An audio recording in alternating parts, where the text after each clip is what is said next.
യു.ഡി.എഫിന്റെ ശക്തി കേന്ദ്രമായ ജില്ലകളിൽ ഒന്നാണ് എറണാകുളം. ജില്ലയിലെ പല മണ്ഡലങ്ങളും കാലങ്ങളായി യു.ഡി.എഫിനൊപ്പം അടിയുറച്ച് നിൽക്കുന്നവയാണ്. എന്നാൽ കഴിഞ്ഞ 2 നിയമസഭാ തെരഞ്ഞെടുപ്പുകളിലായി 14-ൽ 5 മണ്ഡലങ്ങളിൽ വിജയിക്കാൻ എൽ.ഡി.എഫിനായിരുന്നു.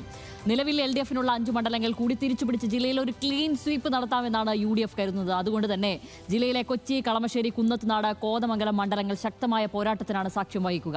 യു.ഡി.എഫിന് ക്ലീൻ സ്വീപ്പ് ലഭിക്കാനുള്ള സാഹചര്യം എറണാകുളം ജില്ലയിൽ ഉണ്ടോ എന്ന് പരിശോധിക്കാം. ആദ്യം മണ്ഡലങ്ങളിലെ മുൻ തെരഞ്ഞെടുപ്പ് ഫലങ്ങൾ നോക്കി വരാം. ആദ്യം കൊച്ചി നിയോജക മണ്ഡലം പരിശോധിക്കുകയാണെങ്കിൽ ഇത്തവണ മത്സരിക്കുന്നവർ കെ.ജെ. മാക്സി എൽ.ഡി.എഫിനായി മത്സരിക്കുന്നു. മുഹമ്മദ് ഷിയാസ് യു.ഡി.എഫിനായി മത്സരിക്കുന്നു. അഡ്വക്കേറ്റ് സേവ്യർ ജൂലപ്പൻ അദ്ദേഹം എൻ.ഡി.എക്കായി മത്സരിക്കുന്നു. കൊച്ചി അസംബ്ലി മണ്ഡലത്തിലെ 2021 വോട്ട് നില പരിശോധിക്കുകയാണെങ്കിൽ കെ.ജെ. മാക്സി 54,632 വോട്ടുകളാണ് അവിടെ നിന്നും നേടിയത്. ടോണി ചമ്മണിയായിരുന്നു യു.ഡി.എഫ് സ്ഥാനാർത്ഥി. 40,553 വോട്ടുകൾ നേടി. ഷൈനി ആന്റണി 2020 സ്ഥാനാർത്ഥി 19,676 വോട്ടുകളായിരുന്നു നേടിയിരുന്നത്. ഭൂരിപക്ഷം 14,079 വോട്ടുകൾ കെ.ജെ. മാക്സിയുടെ. മറ്റൊന്ന് 2024 ലോക്സഭാ തെരഞ്ഞെടുപ്പിൽ മണ്ഡലത്തിലെ പെർഫോമൻസ് പരിശോധിക്കുകയാണെങ്കിൽ എറണാകുളം ലോക്സഭാ മണ്ഡലത്തിന്റെ പരിധിയിലാണ് കൊച്ചി ഈ മണ്ഡലം വരുന്നത്. ഹൈബീഡനായിരുന്നു മത്സരിച്ചിരുന്നത്. യു.ഡി.എഫിനായി 68,365 വോട്ടുകളാണ് ഈ മണ്ഡല പരിധിയിൽ നിന്നും അദ്ദേഹം നേടിയിരുന്നത്. കെ.ജെ. ഷൈൻ 28,079 വോട്ടുകൾ ഇവിടെ നിന്നും നേടിയിട്ടുണ്ട്. കെ.എസ്. രാധാകൃഷ്ണൻ ബി.ജെ.പി സ്ഥാനാർത്ഥി 15,072 വോട്ടുകളും നേടി. 40,286 വലിയ മാർജിൻ തന്നെ ഹൈബീഡിന് ഈ മണ്ഡലത്തിൽ നിന്നും ഉണ്ടാക്കിയെടുക്കാനായിട്ടുണ്ട്. ഇനി കോതമംഗലം മണ്ഡലം പരിശോധിക്കുകയാണെങ്കിൽ ഇത്തവണ മത്സരിക്കുന്നവർ ആന്റണി ജോൺ എൽ.ഡി.എഫിനായി മത്സരിച്ചു.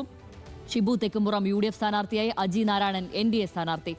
ഇനി നമുക്ക് കോതമംഗലം നിയമസഭാ മണ്ഡലത്തിന്റെ 2021 തെരഞ്ഞെടുപ്പ് ഫലം നോക്കുകയാണെങ്കിൽ കോതമംഗലം അസംബ്ലി മണ്ഡലത്തിൽ ആന്റണി ജോൺ 64,234 വോട്ടുകളാണ് CPM സ്ഥാനാർത്ഥി അവിടെ നിന്നും നേടിയത്. ഷിബു തെക്കുംപുറം 57,629 വോട്ടുകൾ അവിടെ നിന്നും നേടി. ജോ ജോസഫ് 2020 സ്ഥാനാർത്ഥി 7,978 വോട്ടുകളായിരുന്നു നേടിയിരുന്നത്. 6,605 വോട്ടിന്റെ ഭൂരിപക്ഷമാണ് അവിടെ ഉണ്ടായിരുന്നത്. ഇനി 2024 ലോക്സഭാ തെരഞ്ഞെടുപ്പിൽ കോതമംഗലത്ത് എന്ത് സംഭവിച്ചു എന്ന് നോക്കിയാൽ ഇടുക്കി ലോക്സഭാ മണ്ഡലത്തിന്റെ കീഴിലാണ് കോതമംഗലം വരുന്നത്. ഡീൻ കുര്യാക്കോസ് അവിടെ നിന്ന് 63,391 വോട്ടുകളാണ് ഈ മണ്ഡലപരിധിയിൽ നിന്നും നേടിയത്. ജോയിസ് ജോർജ് 42,910 വോട്ടുകൾ നേടി. സംഗീത വിശ്വനാഥൻ PDJ എൻ.ഡി.എ കാൻഡിഡേറ്റ് 11,497 വോട്ടുകളായിരുന്നു നേടിയത്. 9.57% വോട്ടുകൾ. ഇനി കുന്നത്തുനാട് മണ്ഡലമാണ് നമ്മൾ പരിശോധിക്കുന്നത്. ഇത്തവണ മത്സരിക്കുന്നത് PV ശ്രീനിജൻ തന്നെയാണ് എൽ.ഡി.എഫിനായി മത്സരിച്ചിരിക്കുന്നത്. VP സജീന്ദ്രൻ യു.ഡി.എഫിനായി മത്സരിക്കുമ്പോൾ ബാബു ദിവാകരൻ എൻ.ഡി.എ സ്ഥാനാർത്ഥി 2020 കാൻഡിഡേറ്റാണ്. കുന്നത്തുനാട് അസംബ്ലി മണ്ഡലം 2021 നിയമസഭാ തെരഞ്ഞെടുപ്പിലെ വോട്ട് നില PV ശ്രീനിജൻ 52,351 വോട്ടുകളായിരുന്നു നേടിയിരുന്നത്. VP സജീന്ദ്രൻ 49,636 വോട്ടുകൾ. സുജിത് P സുരേന്ദ്രൻ 2020 സ്ഥാനാർത്ഥി 42,701 വോട്ടുകളും നേടിയിരുന്നു. 2,715 വോട്ടുകളുടെ ഭൂരിപക്ഷം മാത്രമാണ് ശ്രീനിജൻ ഇവിടെ നിന്നും ജയിച്ചു കയറിയത്. 2024 ലോക്സഭാ തെരഞ്ഞെടുപ്പിൽ കുന്നത്തുനാട് മണ്ഡലത്തിൽ മുന്നണികൾക്ക് ലഭിച്ച വോട്ട് എത്രയെന്ന് നോക്കുകയാണെങ്കിൽ ചാലക്കുടി ലോക്സഭാ മണ്ഡലത്തിന്റെ കീഴിലാണ് കുന്നത്തുനാട് വരുന്നത്. കുന്നത്തുനാടിൽ ബെന്നി ബെഹനാൻ 52,523 വോട്ടുകളാണ് ഈ മണ്ഡലപരിധിയിൽ നിന്നും നേടിയത്. ചാർലി പോൾ 2020 സ്ഥാനാർത്ഥി 46,163 വോട്ടുകൾ നേടിയിരുന്നു. സി രവീന്ദ്രനാഥ് CPM കാൻഡിഡേറ്റ് 39,089 വോട്ടുകളും നേടിയിരുന്നു. ഇനി കളമശ്ശേരി മണ്ഡലത്തിലേക്ക് വരികയാണെങ്കിൽ ഇത്തവണ മത്സരിക്കുന്നത് P രാജീവ് മന്ത്രി കൂടിയായ LDFന് വേണ്ടി ഇത്തവണയും മത്സരിക്കുന്നു. V അബ്ദുൽ ഗഫൂർ UDF സ്ഥാനാർത്ഥി. MP ബിനു NDA കാൻഡിഡേറ്റായും മത്സരിച്ചു. കളമശ്ശേരി നിയമസഭാ മണ്ഡലത്തിൽ 2021 തെരഞ്ഞെടുപ്പ് ഫലം എന്തായിരുന്നു എന്ന് നോക്കിയാൽ P രാജീവ് 77,141 വോട്ടുകളായിരുന്നു നേടിയിരുന്നത്. V അബ്ദുൽ ഗഫൂർ ലീഗ് സ്ഥാനാർത്ഥി 61,805 വോട്ടുകൾ നേടി. PS ജയരാജ് 11,179 വോട്ടുകളും നേടി. 15,336 വോട്ടിന്റെ ഭൂരിപക്ഷമായിരുന്നു കളമശ്ശേരി മണ്ഡലത്തിൽ നിന്നും P രാജീവിന് ഉണ്ടായിരുന്നത്. ഇനി ലോക്സഭാ തെരഞ്ഞെടുപ്പിൽ കളമശ്ശേരിയിൽ എന്താണ് സംഭവിച്ചതെന്ന് നോക്കിയാൽ എറണാകുളം ലോക്സഭാ മണ്ഡലത്തിന് കീഴിലാണ് വരുന്നത്. ഹൈബി ഈഡൻ ഈ മണ്ഡലപരിധിയിൽ നിന്നും 76,227 വോട്ടുകളാണ് നേടിയിരുന്നത്.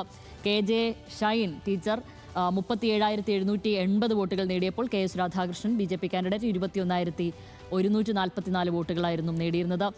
സൈഫുനിസയാണ് വിവരങ്ങളുമായി ചേരുന്നത്. സൈഫുനിസ, ഇത്തവണ ഒരു ക്ലീൻ സ്വീപ്പാണ് UDF ഈ എറണാകുളത്തെ സംബന്ധിച്ച് വെച്ച് പുലർത്തുന്നത്. അപ്പോഴും കൊച്ചിയും കളമശ്ശേരിയും ഒക്കെ മറിയണം എങ്കിൽ മാത്രമേ അങ്ങനെ ഒരു ക്ലീൻ സ്വീപ്പ് സാധ്യമാവുകയുള്ളൂ. നേരത്തെ തന്നെ ഇപ്പോൾ കുറച്ച് തൊട്ട് മുന്നേ ആയിരുന്നു 554 വോട്ടിനെങ്കിലും താൻ ജയിക്കുമെന്ന് PV ശ്രീനിജൻ ഒരു ഫേസ്ബുക്ക് പോസ്റ്റ് ഇട്ടിരിക്കുന്നത്. അപ്പോൾ പക്ഷേ 554 വോട്ടേ ഉള്ളൂ എന്നുള്ളതും കൂടെ നമ്മളവിടെ ശ്രദ്ധേയമായി. അദ്ദേഹത്തിൻ്റെ ഒരു പ്രതീക്ഷ പോലും ഉള്ളൂ എന്ന് നമ്മൾക്ക് അത് ശ്രദ്ധേയമാണ്. ഇതൊരു ഏതെങ്കിലും തരത്തിലുള്ള ഒരു മാറ്റത്തിൻ്റെ മാറ്റത്തിന്റെ സൂചന ഇത്തവണ എറണാകുളത്തുണ്ടോ? അതായത് നേരത്തെ ഇടതിനൊപ്പം നിന്ന ഈ മണ്ഡലങ്ങൾ, കൊച്ചിയാണെങ്കിലും കളമശ്ശേരി ആണെങ്കിലും ഒക്കെ ഇത്തവണ അവിടെയൊക്കെ ഒരു അടിയൊഴുക്ക് വന്നിട്ടുണ്ടോ? UDF അനുകൂലമായ ഒരു സാധ്യത ട്രെൻഡൊക്കെ ഈ ജില്ലയിൽ ഉരുത്തിരിഞ്ഞിട്ടുണ്ടോ? അതിൻ്റെ ഭാഗമായിട്ട് തന്നെയാണോ ഇത്തരം ഒരു അവകാശവാദം UDF ഭാഗത്തു നിന്നും ഉണ്ടാകുന്നത്? ശ്യാമിലി, എറണാകുളം നമുക്കറിയാവുന്നതുപോലെ UDF ഒരു ഉറച്ച കോട്ടയാണ്. UDF വലിയ രീതിയിൽ പ്രതീക്ഷ നൽകുന്ന ഒരു ജില്ല കൂടിയാണ് എറണാകുളം ജില്ല. പക്ഷേ അവിടെ പോലും LDF മണ്ഡലങ്ങളായ ചിലതുണ്ട്. അത് LDF കൃത്യമായി അവ ഉറപ്പിക്കാനും സാധിച്ചിട്ടുണ്ട്. നേരത്തെ പറഞ്ഞതുപോലെ കോതമംഗലമാണെങ്കിലും കൊച്ചിയാണെങ്കിലും കളമശ്ശേരിയൊക്കെ ആണെങ്കിലും നേരത്തെ കളമശ്ശേരിയൊക്കെ ഒരു UDF മണ്ഡലം എന്ന് പറയുമ്പോൾ പോലും ഇപ്പോൾ കഴിഞ്ഞ ഒരു 10 വർഷമായി അതൊരു കളമശ്ശേരി LDF വളരെ മുൻതൂക്കമുള്ളൊരു മണ്ഡലം എന്ന രീതിയിലേക്ക് പറയുന്ന തരത്തിലേക്ക് അവിടുത്തെ ഈ അടിത്തട്ടിലെ പ്രവർത്തനങ്ങൾ മാറിയിട്ടുണ്ട്. പ്രധാനമായും നമ്മൾ എടുത്തു പറയേണ്ടത് സഭാ വോട്ടുകൾ, അതായത് പലവിധ സഭകൾ വളരെ നിർണായകമാകുന്ന ഒരു സ്ഥലം കൂടിയാണ് എറണാകുളം ജില്ല. ഇപ്പോൾ കോതമംഗലത്താണെങ്കിലും കൊച്ചിയിലാണെങ്കിലും ഒക്കെ അത് വളരെയധികം സ്വാധീനം ചെലുത്തുന്ന ഒരു സ്ഥലമാണ്. വൈപ്പിലാണെങ്കിലും ഒക്കെ നമുക്കത് എടുത്തു പറയേണ്ട ഒരു കാര്യമാണ്. പക്ഷേ ഇവിടേക്ക് എത്തുമ്പോൾ, അതായത് ഈ കുന്നത്തുനാടേക്ക് എത്തുമ്പോൾ സ്ഥിതി വിഭിന്നമാണ്. നേരത്തെ ഈ പറഞ്ഞ പോലെ 554 വോട്ടിന്റെ ഭൂരിപക്ഷം എന്ന് പറയുമ്പോൾ പോലും അതൊരു ചെറിയ സംഖ്യയാണ് നമ്മൾ നോക്കുമ്പോൾ. പക്ഷേ കഴിഞ്ഞ തവണ 2715 വോട്ടിനാണ് PV ശ്രീനിജൻ VP സജീന്ദ്രനെ പരാജയപ്പെടുത്തിയത്.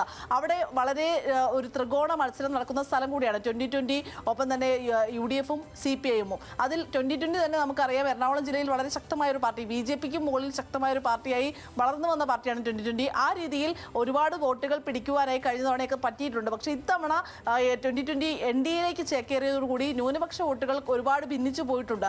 അപ്പോൾ ആ വോട്ടുകളൊക്കെ കൂടെ നിർത്താൻ കഴിഞ്ഞു എന്നുള്ളതാണ് PV ശ്രീനിജന്റെ ഒരു പ്രതീക്ഷ. VP സജീന്ദ്രന്റെ കോൺഗ്രസിൽ നിന്നുള്ള ചില വോട്ടുകളും പിടിക്കാനായി സാധിച്ചിട്ടുണ്ട് എന്നുള്ളതാണ്.